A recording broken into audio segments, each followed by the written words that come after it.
Hi guys, எல்லாரும் எப்படி இருக்கீங்க? இன்னைக்கு என்ன vlog பார்க்க போறீங்கன்னா, இப்போ ஒரு Tuesday போச்சுல Feb 18 அன்னைக்கு வந்து அப்பாக்கும் அம்மாக்கும் வெட்டிங் anniversary. சரி அம்மாக்கு ரெஸ்ட் கொடுக்கலாம்னு சொல்லிட்டு ஆஃப்டர்நூன் லஞ்சோ நைட் டின்னரோ நான் தான் வந்து ரெடி பண்ணேன். ஸோ அந்த vlog தான் இன்னைக்கு பார்க்க போறீங்க. கேக் வந்து நான் ஆல்ரெடி ப்ரிப்பேர் பண்ணிட்டேன். வெளியே எங்கேயுமே வாங்கல, நானே தான் ப்ரிப்பேர் பண்ணேன். இது வந்து நான் மினி vlogல ஷேர் பண்ணியிருக்கேன். உங்களுக்கு வேணும்னா நீங்கள் செக் பண்ணி பார்த்துக்கோங்க. சிம்பிளாக தான் கேக் பண்ணேன். நட்ஸும் வந்து சாக்கோ சிப்ஸும் வச்சு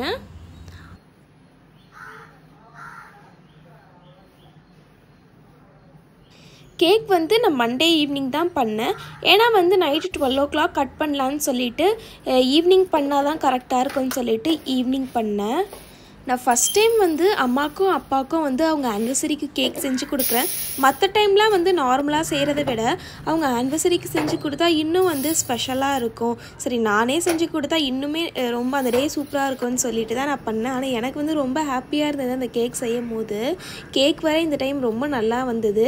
எனக்கு கேக் செய்யலாம் தெரியாது, சும்மா பண்ணலான்னு தான் பண்ணேன். ஆல்ரெடி வந்து பண்ணுவேன், சும்மா பண்ணுவேன். ஸோ டேஸ்ட் வந்து நல்லா தான் வரும். ஸோ பார்க்குறதுக்கு அவ்வளோவா ஓகேவாக இருக்காது. இந்த டைம் வந்து கேக் ரொம்ப பர்ஃபெக்டாக வந்தது. அந்த பேக் ஆகி வரும்போதும் சொல்லிட்டு அந்த ஓவன்லலாம் நான் யூஸ் பண்ணல, பேனில் வச்சு தான் வந்து நான் பண்ணேன். நார்மலாக வெளியே வாங்கி கட் பண்ணுறதை விட நானே செஞ்சு கொடுத்தா வந்து அம்மாவும் அப்பாவும் ஹாப்பி ஆகுவாங்கன்னு சொல்லிட்டு தான் நானே பண்ணேன். ஆனால் வந்து அப்பாவும் அம்மாவும் ரொம்ப ஹாப்பி ஆகுனாங்க. ஏன்னா நானே செஞ்சு கொடுத்துருக்கேன். டேஸ்ட்டும் வந்து நல்லா இருந்தது. மார்னிங் பிரேக்ஃபாஸ்ட் வந்து அம்மா தான் பண்ணாங்க. மார்னிங் வந்து தோசை சாப்பிட்டாச்சு. சரி ஆஃப்டர்நூன் வந்து சிக்கன் கிரேவி, அதுக்கப்புறம் பருப்பு குழம்பு வைக்கலான்னு இருந்தேன். நைட்டுக்கு வந்து பிரியாணி செஞ்சுட்டு சிக்கன் ஃப்ரை பண்ணலான்னு இருந்தேன். சிக்கன் மட்டும் அம்மா போய் வாங்கிட்டு வந்தாங்க. ஒரு மார்னிங் ஆஃப்டர்நூன் அதுக்கப்புறம் நைட்டு ரெண்டுத்துக்குமே வந்து சிக்கன் வச்சு தான் பண்ண போகிறனால ஒரு 4 kg வந்து வாங்கிட்டு வந்திருந்தாங்க. சரி சித்தி எல்லாருக்குமே வந்து நாங்கள் கொடுக்க போகிறோம், அதனால வந்து 4 kg வாங்கினா தான் பத்துன்னு சொல்லிட்டு 4 kg வாங்கியாச்சு. சிக்கன் கிரேவி வந்து எப்போயும் பண்ணுற மாதிரி பண்ணலை. போன வீக் வந்து நான் ஊருக்கு போயிருந்தேன். அப்போ வந்து எங்கள் பாட்டி வீட்டில் வந்து பாட்டி வந்து சூப்பராக சிக்கன் கிரேவி பண்ணியிருந்தாங்க. அவ்வளோ சூப்பராக இருந்தது. ஸோ வந்து அங்கே பாட்டி செய்யும் போது அம்மா வந்து நின்று ஹெல்ப் பண்ணிட்டு இருந்தாங்க. அப்போ அம்மா வந்து பாட்டி செய்கிறத பார்த்து எனக்கு வந்து சொல்லி கொடுத்துட்டு இருந்தாங்க. ஸோ அம்மா சொல்கிற மாதிரி வந்து நான் பண்ணிகிட்டு இருந்தேன். ஸோ ஃபைனல் ரிசல்ட் வந்து எப்படி வந்ததுன்னா பாட்டி செய்கிற மாதிரி தான் வந்தது. அப்படியே டேஸ்ட் வரல. ஏன்னா அவங்க பண்ணுற மாதிரி நம்மளால் கண்டிப்பாக பண்ண முடியாது. அது வந்து ரெகுலராக பண்ணால் தான் வரும். நான் ஃபஸ்ட் டைம் பண்ணுறேன். ஆனால் வந்து கிட்டத்தட்ட ஒரு 75% வந்து அவங்க பண்ணுற மாதிரி தான் டேஸ்ட் வந்தது. சூப்பராக தான் இருந்தது. இந்த கிரேவி பண்ணுறதுக்கு ஃபஸ்ட்டு எண்ணெய் ஊற்றிட்டு பட்டை மிக்ஸ் போட்டுட்டேன். அதுக்கப்புறம் சின்ன வெங்காயம் கொஞ்சம் நிறையா போட்டேன். பெரிய வெங்காயம் யூஸ் பண்ணவே இல்லை. சின்ன வெங்காயம் கொஞ்சம் நல்லா வதங்கினதுக்கப்புறம் இஞ்சி பூண்டு பேஸ்ட்டு, அப்புறம் சிக்கன் 1.5 கிலோ போட்டு கொஞ்சம் வேக வச்சுட்டேன். அதுக்கப்புறம் என்ன பண்ணோன்னா உப்பு, மஞ்சத்தூள், பெப்பர் இது 3த்தையும் மட்டும் போட்டு நல்லா கிண்டி விட்டு கொஞ்ச நேரம் வேக வைக்க விடணும். அது வெந்ததுக்கப்புறம் வந்து மசாலாஸ்லாம் ஆட் பண்ணணும். சைட் பை வந்து நான் பருப்பு குழம்பும் ரெடி பண்ணிட்டேன். இந்த சிக்கன் கிரேவிக்கு வந்து பருப்பு குழம்பு இல்லைன்னா சாம்பார் இது ரெண்டுத்தையும் வச்சு சாப்பிட்டா இன்னும் நல்லாயிருக்கும். அதனால கொஞ்சமாக பருப்பு குழம்பும் வச்சுட்டேன். அப்புறம் வந்து சிக்கன் வெந்ததுக்கப்புறம் மசாலாஸ்லாம் ஆட் பண்ணுறேன். எந்த மசாலாலாம் போடுறேன்னா மிளகாத்தூள் 2 ஸ்பூன், அதுக்கப்புறம் மல்லித்தூள் 2 ஸ்பூன், மட்டன் மசாலா தான் போடுறேன். சிக்கன் கிரேவிக்கு மட்டன் மசாலா யூஸ் பண்ணுறேன் நினைக்க வேண்டாம். மட்டன் மசாலா போட்டால் எனக்கு நல்லாயிருக்கும். அதனால மட்டன் மசாலா அந்த ஒரு பேக்கெட் ஃபுல்லாக போடல, அதில் பாதி தான் இருந்தது. அதனால அந்த பாதி போட்டு ஃபுல்லாக நல்லா மிக்ஸ் பண்ணிவிட்டு வேக வச்சுட்டேன். இப்போ ஒரு கடாயில் கொஞ்சமாக எண்ணெய் ஊற்றிட்டு தேங்காய், அப்புறம் ஒரு 15 முந்திரி இருக்கும். இது ரெண்டுத்தையும் வந்து சிம்மில் வச்சே வந்து நல்லா வறுத்துக்கணும். இதை வறுத்து வந்து கொஞ்சமாக தண்ணி ஊற்றி அரைச்சி எடுத்துக்கணும். இது வந்து சிக்கன் கிரேவிக்கு தான் பண்ணுறேன். இந்த பேஸ்ட் வந்து சிக்கன் கிரேவியில் போட்டால் வந்து சூப்பராக இருக்கும். அதனால தான் வந்து இது போடுறாங்கன்னு நினைக்கிறேன். முந்திரி, தேங்காய் இது ரெண்டும் மட்டும் கொஞ்சமாக எண்ணெயை ஊற்றி வறுத்தா போதும்.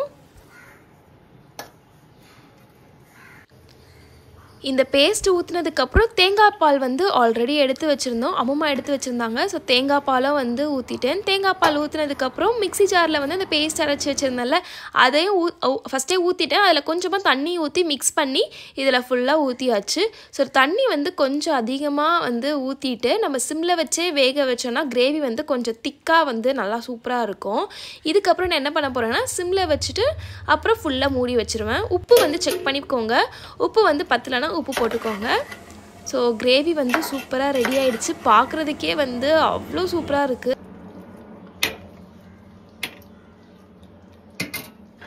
ஆஃப்டர்நூன் லன்ச் வந்து ரெடி ஆகிடுச்சு. ஸோ இதெல்லாம் வந்து எடுத்து வச்சதுக்கப்புறம் வந்து கொஞ்சம் ஸ்டவ்வை வந்து க்ளீன் பண்ணிடலான்னு சொல்லிட்டு பண்ணேன். சும்மா கிளாத்தை வச்சு தான் பண்ணுறேன். ஏன்னா வந்து அந்த ஆயிலெலாம் ஃபுல்லாக அப்படி இருக்கும். அதுக்கப்புறம் வந்து இந்த ஸ்டவ்வுக்கு பேக் சைடு இருக்க கிளாஸ்லேயே வந்து ஆயிலெலாம் அப்படியே தெரிச்சிருக்கும். அதனால வந்து அதை ஃபுல்லாக வந்து லைட்டாக தொடச்சி எடுத்துக்கிட்டேன். ஏன்னா அப்படியே விட்டோன்னா வந்து அப்புறமா க்ளீன் பண்ணுறதுக்கு கஷ்டமாக இருக்கும். அதனால லைட்டாக வந்து நம்ம துணியை வச்சு இப்படி தொடச்சிட்டோன்னா கூட என்னைக்காவது ஃபுல்லாக க்ளீன் பண்ணும் போது லிக்விட் ஊற்றி ஃபுல்லாக க்ளீன் பண்ணிடலாம். இந்த சிக்கன் கிரேவி பண்ணது வந்து ரைஸ் கூட வச்சு சாப்பிட்றதுக்கு தான். ஆனால் வந்து இதை சப்பாத்தி கூட வச்சு சாப்பிட்டா இன்னும் சூப்பராக இருக்கும். அப்பா ஆஃப்டர்நூன் சாப்பிட்றதுக்கு 1 o'clock தான் வருவாங்க. சரி அதுக்குள்ளே வந்து எதாவது சாப்பிட்லான்னு சொல்லிட்டு அம்மாவும் நானும் வந்து இந்த கேக்கை கட் பண்ணி சாப்பிட்டுட்டு இருந்தோம். அம்மா வர இந்த ஸ்வீட்லாம் சாப்பிட மாட்டாங்க. ஸ்வீட் அதிகமாக இருந்ததுன்னா சரி அம்மா தான் வந்து கொஞ்சமாக கொடுன்னு சொன்னாங்க. அப்போ கூட வேண்டாம் தான் சொன்னாங்க. சரி டேஸ்ட் மட்டும் பண்ணி பாருங்கன்னு சொல்லி கொஞ்சமாக கட் பண்ணி நான் கொடுத்தேன். இந்த கேக் செய்யும் போது அவ்வளோ பயந்துட்டே தான் பண்ணேன். ஏன்னா வந்து நார்மல் டேயாக இருந்தால் கூட பரவாயில்ல, அம்மா அப்பாவோட வெட்டிங் ஆனிவர்சரிக்காக பண்ணுறோமே ஒழுங்காக வந்துடணுமேன்னு சொல்லிட்டு பயந்துட்டு தான் பண்ணிகிட்டே இருந்தேன். ஆனால் வந்து ஒழுங்காக வந்துருச்சு. போன வீக் ஊருக்கு போயிருந்தனால வந்து பனங்கிழங்கு வாங்கிட்டு வந்திருந்தோம். அதை வந்து க்ளீன் பண்ணுறதுக்காக அம்மா வந்து பனங்கிழங்கு எடுத்து வச்சுருந்தாங்க. குக்கர் எடுத்து கூட க்ளீன் பண்ணி அது வந்து வேக வச்சிடலாம். அப்போ அப்பா வந்ததுக்கப்புறம் லன்ச் சாப்பிட்டுட்டு பனங்கிழங்கு சாப்பிட்டு போவாங்க அப்படின்னு சொல்லிட்டு எடுத்து கொடுக்க சொன்னாங்க. பேலன்ஸில் சிக்கனை வந்து மசாலாலாம் போட்டு வச்சிடலாம். அப்போ வந்து நைட்டு பண்ணுறதுக்கு ஈஸியாக இருக்குன்னு சொல்லிட்டு எல்லாமே பண்ணிகிட்டு இருந்தேன். ஸோ இது வந்து பிரியாணி பண்ணுறதுக்காக தான் வச்சுருக்கேன். பிரியாணி பண்ணுறதுக்கு கொஞ்சமாக தான் சிக்கன் போட்டிருக்கேன். அதில் உப்பு, பெப்பர், மஞ்சத்தூள் இது மூணுத்தையும் மிக்ஸ் பண்ணி வந்து ஃப்ரீசரில் வச்சுட்டேன். ஏன்னா வந்து பிரியாணியில் சிக்கன் போட்டால் அவ்வளோவா சாப்பிட மாட்டோம். ஃப்ரை பண்ணி வச்சுருந்தோன்னா அதான் எங்கள் வீட்டில் எல்லாருமே சாப்பிட்டுட்டு இருப்பாங்க. அதனால் ஃப்ரைக்கு நிறையா வச்சுட்டு பிரியாணிக்கு வந்து கம்மியாக தான் நான் எடுத்து வச்சுருந்தேன். ஃப்ரை பண்ணுறதுக்கு வந்து மஞ்சத்தூள், மல்லித்தூள், மிளகாத்தூள், அப்புறம் கார்ன்ஃப்ளவர், தயிர், லெமன், அப்புறம் இஞ்சி பூண்டு பேஸ்ட்டு, உப்பு இது அவ்வளோவும் போட்டு நல்லா மிக்ஸ் பண்ணி வச்சுட்டேன். மிக்ஸ் பண்ணிவிட்டு வந்து இதையும் ஃப்ரீசரில் எடுத்து வச்சுட்டேன். ஸோ அதுக்கப்புறம் இது வந்து நைட்டு தான் நம்ம ஃப்ரை பண்ணுறனால எல்லாமே ரெடி பண்ணி ஃப்ரீசரில் வச்சுட்டேன்.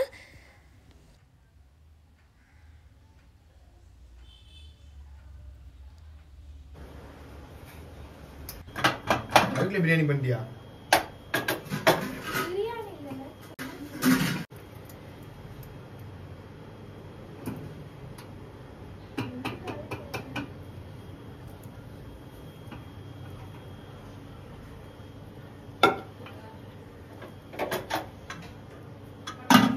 நைட்டு வந்து பிரியாணி பண்ணிகிட்டு இருந்தேன். எல்லாமே ரெடி பண்ணியாச்சு. உப்பு மட்டும் கொஞ்சமாக பத்தலை. உப்பு போட்டுட்டு வந்து கொஞ்சமாக மீடியம் ஃப்ளேமில் வச்சுட்டு பிரியாணி வேக வைக்க வச்சுட்டேன். பிரியாணியோட ரெசிபி வந்து நான் மினி வ்ளாகில் ஷேர் பண்ணியிருக்கேன். உங்களுக்கு வேணும்னா நீங்கள் செக் பண்ணி பார்த்துக்கோங்க. பிரியாணி வர வெந்துட்டு இருக்குது. சரி இதுக்குள்ளே வந்து நம்ம சிக்கனை ஃப்ரை பண்ணிடலான்னு சொல்லிட்டு ஃப்ரீசர்லேருந்து சிக்கனை எடுத்து ஒரு 1 hour முன்னாடியே வெளியே வச்சுட்டேன். இப்போ வந்து சிக்கனை ஃப்ரை பண்ணிகிட்ருக்கேன். ஸோ நான் என்ன பண்ணிட்டேன்னா வந்து எண்ணெயை ரொம்ப ஹீட் பண்ண விட்டுட்டேன். அது ரொம்ப கொதிச்சிருச்சு எண்ணெய். அதனால் ஒரு 2 சிக்கன் போட்ட உடனே அப்படியே மேலே ஒரு மாதிரி வந்துருச்சு. அதுக்கப்புறம் வந்து எண்ணெய் லைட்டாக அமுங்கிடுச்சு. ஸோ அதுக்கப்புறம் நார்மலாக வந்து சிக்கனை ஃப்ரை பண்ணிட்டேன்.